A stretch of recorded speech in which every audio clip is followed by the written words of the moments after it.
ನಂಬುವವನಿಗೆ ಎಲ್ಲವೂ ಆಗುವುದು. ಮಾರ್ಕ 9:23.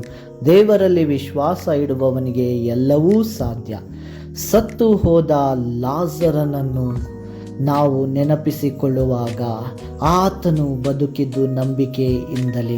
ಯೇಸು ಲಾಜರನ ಸಮಾಧಿಯ ಬಳಿಗೆ ಬಂದಾಗ ಅಲ್ಲಿದ್ದ ಜನರಲ್ಲಿ ಕಳವಳವೂ ಚಿಂತೆಯೂ ಸತ್ತ ವಿಷಯವೇ ಅವರಿಗೆ ದೊಡ್ಡದಾಗಿತ್ತು. ಆದರೆ ಯೇಸು ಅವರಿಗೆ, ನಂಬಿದರೆ ದೇವರ ಮಹಿಮೆಯನ್ನು ಕಾಣುವಿರಿ ಎಂದು ಹೇಳಿದನು.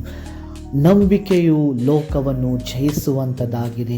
ಆದರೆ ಸಮಸ್ಯೆಯಿಂದ ತುಂಬಿದಂಥ ಹೃದಯಕ್ಕೆ, ಮನಸ್ಸಿಗೆ, ಆ ಬುದ್ಧಿಗೆ ಆ ವಿಷಯಗಳು ಅರಿವಿಗೆ ಬರುವುದಿಲ್ಲ.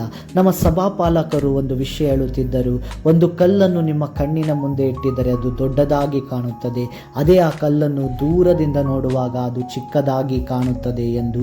ಸಮಸ್ಯೆಯಲ್ಲಿಯೂ ಚಿಂತೆಯಲ್ಲೂ ಇರುವಂಥ ವ್ಯಕ್ತಿಗಳಿಗೆ ಯಾವ ವಿಷಯವು ಹೇಳಿದರೂ ಅವರ ಬುದ್ಧಿಗೆ, ಜ್ಞಾನಕ್ಕೆ ಅದು ಹೋಗುವುದಿಲ್ಲ.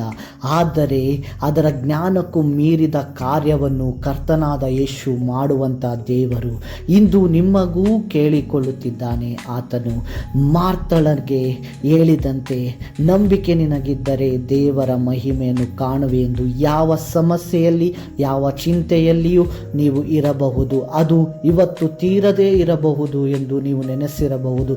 ಆದರೆ ದೇವರು ನಿಮ್ಮ ಬಳಿಯಲ್ಲಿದ್ದು ಹೇಳುವ ಒಂದೇ ಮಾತು, ನಿಮಗೆ ನಂಬಿಕೆ ಇದ್ದರೆ ನೀವು ಸದಾ ಈ ಮಹಿಮೆಯನ್ನು ಕಾಣಲು ಹೋಗುತ್ತೀರಾ. ನೀವು ನಂಬಿದರೆ ನಿಮಗೆ ಆಗುವುದು. ಈ ವಾಕ್ಯದಿಂದ ನಿಮ್ಮನ್ನು ದೇವರು ಆಶೀರ್ವದಿಸಲಿ. ಸಮಸ್ಯೆಯನ್ನು ಚಿಕ್ಕದಾಗಿ ನೋಡಿ, ದೇವರನ್ನು ದೊಡ್ಡದಾಗಿ ನೋಡಿ, ಮಹಿಮೆಯನ್ನು ಕಾಣುತ್ತೀರಾ ನೀವು.